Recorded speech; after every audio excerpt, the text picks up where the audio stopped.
Hey, ladies and gentlemen, welcome back to the channel. As always, it is Nick here, back with your daily crypto news and analysis. And today we're going to be talking about Ripple and XRP and a couple other things as well. So sit back, relax, and before we fully jump on into this video, I do just want to ask guys could hit that like button. It does help the channel grow immensely. And of course, I always do greatly appreciate it. Now, with all that in mind, today is a pretty significant day. We do see the CPI report for April coming out. We're going to be talking about that. I do want Bitcoin to hold this 30K level, but I'm still expecting some nice lows to be swung for the 2021 summer lows. I've addressed this in my video from earlier today. But in terms of Bitcoin, I do want to see a nice impulse back above 33 to 34K before we even, say, all right, the bottom's confirmed in. But yeah, with that, I told you guys about my position that I took on Chainlink. I added a little bit to that bag, but on XRP, I didn't take any position just yet. And the reason why is I could actually show you guys real quick on the XRP to Chainlink chart. Plus, by the way, just to be fully transparent with you guys, all of my XRP that I bought was either around the March timeframe of 2020. So let's go back in time a little bit. So a lot of my XRP holdings is like around this time here. I think my average might be actually like 18 to 20 cents. But a lot of my buying was in 2020 or during the SEC lawsuit in 2021, which was like around this time, again at around like 17 to 20 cents because it came down all the way to like 17 cents. But you guys do see the level that we're testing now. It's almost like a level that we've seen going back as far as like roughly the March of 2021 timeframe. So it's just not a buy point to me just because I've loaded up so much on XRP back in the day.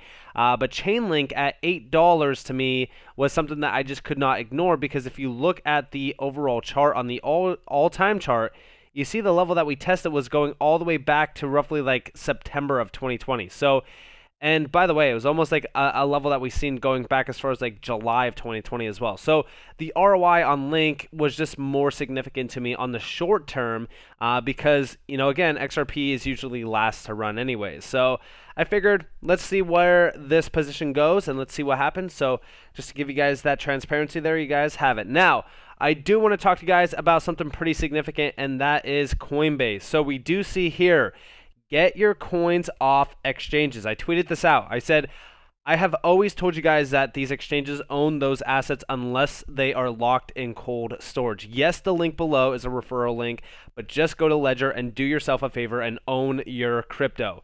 Now, yes, I do have an affiliate link through Ledger. I'm not sponsored by them. They didn't reach out to me or anything like that. I signed up through their website, but you guys could utilize Ledger's link as well. Just go to @Ledger or there's a website, just ledger.com.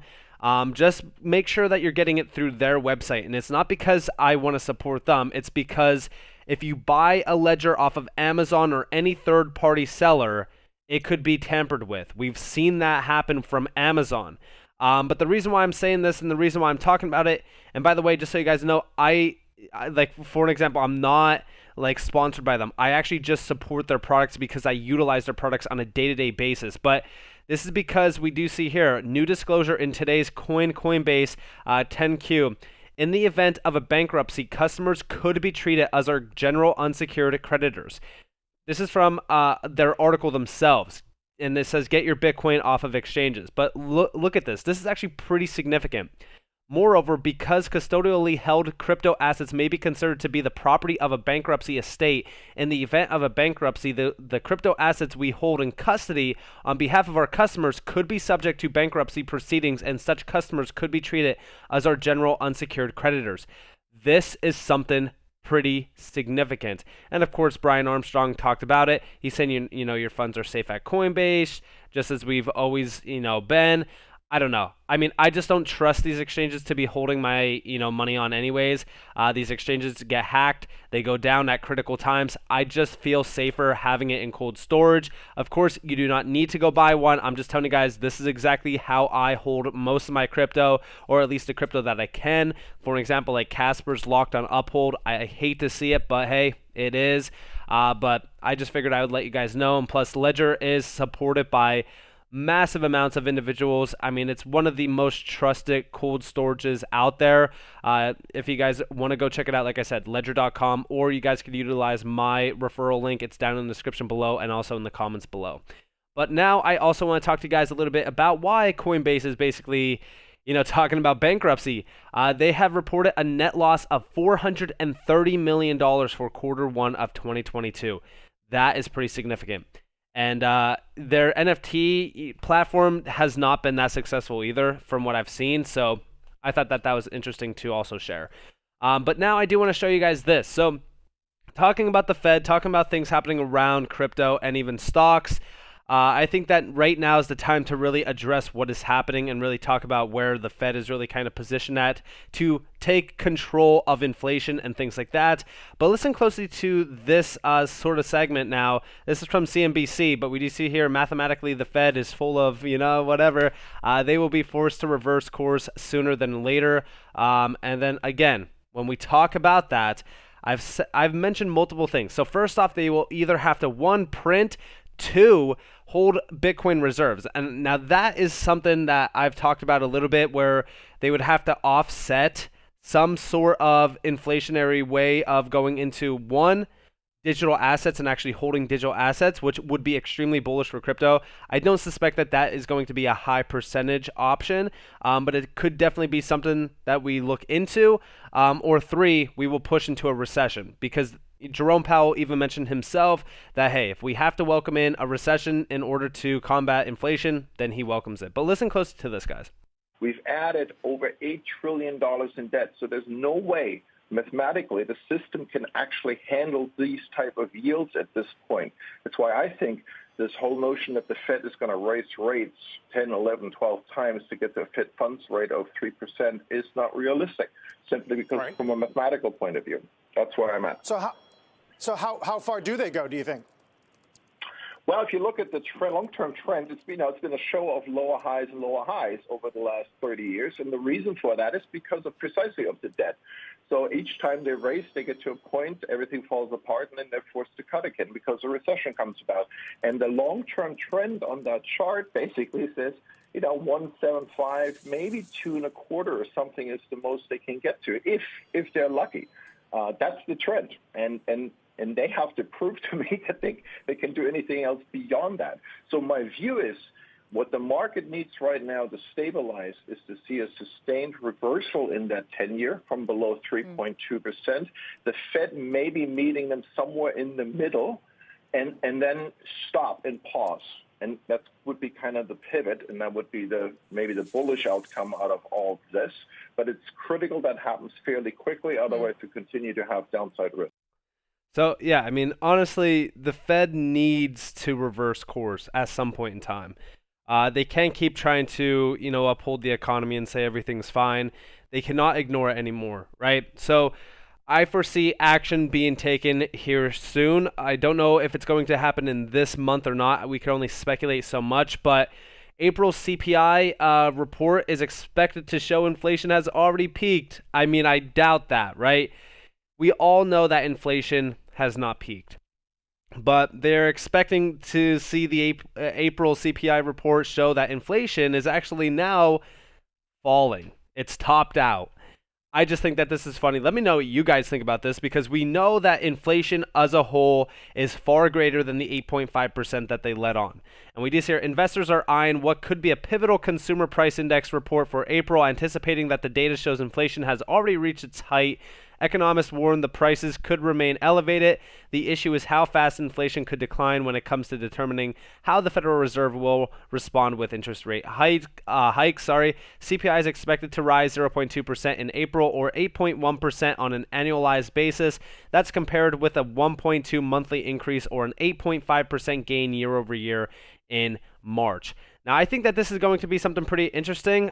We also do see the consumer price index from going back all the way to 1980 to now.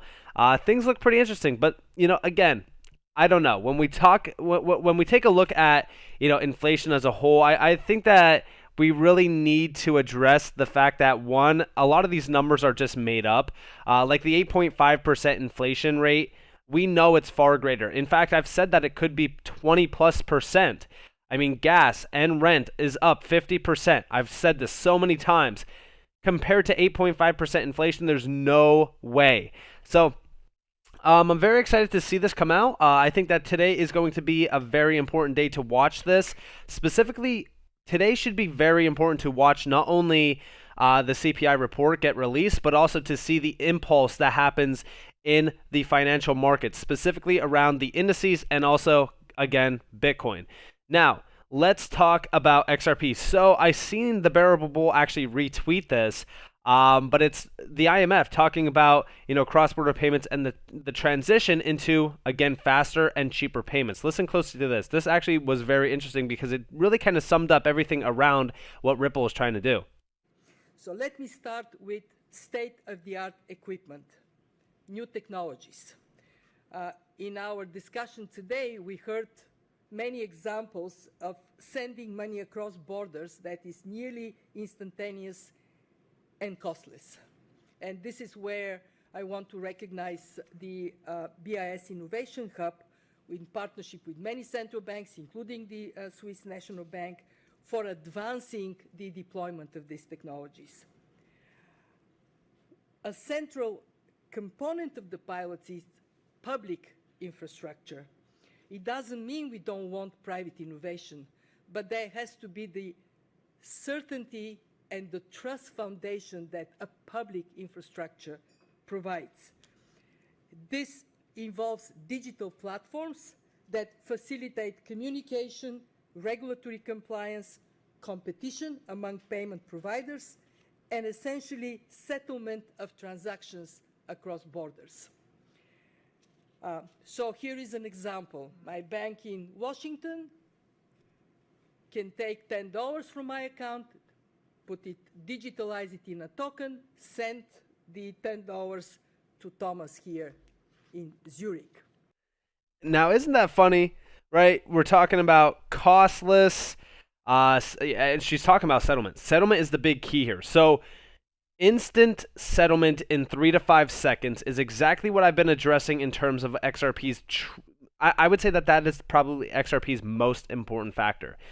Yes, the on-demand liquidity is key in terms of Nostro Vostro accounts, but instant settlement is the biggest selling point here because almost every single focus point in terms of cross-border payments and again, the path to the new financial system, right? Because we're seeing an ushered in revolution of the old legacy system.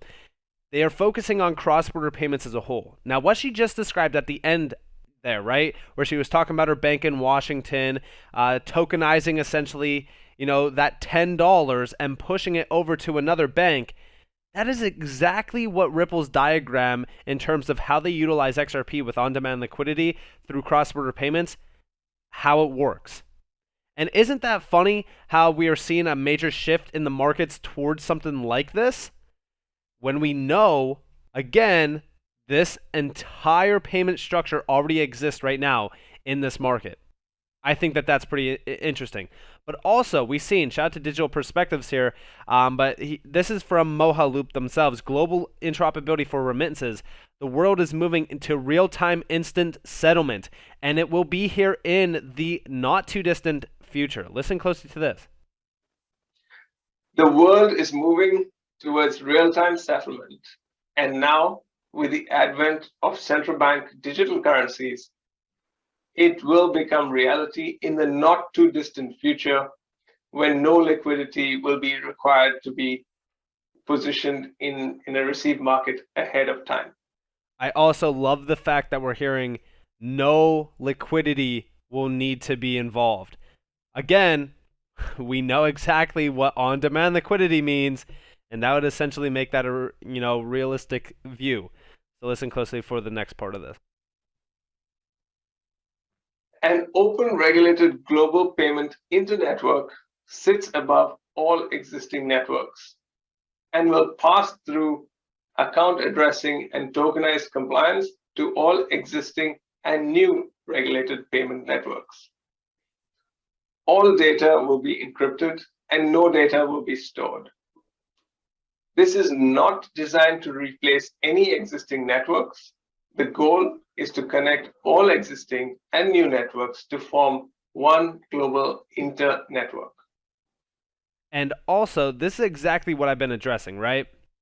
So obviously you see Ripple and Stellar, even Cello labeled there. But also you see Visa, Swift, and Mastercard. All of these, like I've always addressed in terms of Ripple, like Swift has crumbled, right? Because Swift for the longest time has been the dominated payment network. But there has to be something better. When we talk about existing networks, I would say that there's going to be that one payment network that interconnects all of them through interoperability that unlocks the potential and the power behind networks like, for example, RippleNet. I'm not going to say RippleNet and speculate that RippleNet is going to be the number one, the chosen one that sits above all else, right? Because that's what we're basically seeing here. I'm just saying, like, the potential behind these networks will 100% be recognized and utilized. Okay, and things are moving forward very, very fast to this. This is also why I've said, pay attention to interconnectivity. In fact, I said, we need to stop thinking competitively between networks and start thinking connectively, right? I know that I said connectivity, but I meant connectively. But between networks, interoperability between networks will be the key to unlocking the true potential behind crypto. You only box yourselves in when you start thinking this is better than that. And I've said this multiple times because even Ripple themselves also see this, right? Helping move crypto towards a multi-chain future. Allbridge.io has linked the XRP ledger with compatible chains like Solana, Terra, Near Protocol, BNB Chain, Phantom, and more. This will ultimately expand DeFi on the XRP ledger by bringing more tokens onto the decentralized exchange. I want you guys to understand that interconnectivity will actually allow for unlocking potential. The same goes for a lot of the payment networks too. Interconnectivity between the XRP ledger, for example, right, with other chains allows them to actually be bridged for their major networks, meaning RippleNet, right? Because RippleNet sourcing liquidity through XRP is key for the success of, getting rid of liquidity standards within Nostro Vostro accounts. But also having RippleNet being interconnected with Swift, for example, the legacy system, which by the way, Quant has solved this in terms of interoperability, is key for the future of digitizing payments and also allowing for instant settlement to occur. We need that interoperability standard. This is also why I've said Ripple with Quant is key for the future of finance. But with that being said, I hope that you guys enjoyed this video. If you guys did, definitely leave a like, subscribe, turn notifications on if you guys want more free content. You guys are more than welcome to follow me on Twitter and join the free Discord down in the description below. As always, I hope that you all have a beautiful day or a beautiful night wherever you guys are in this beautiful world. This has been Nick. Peace out, guys.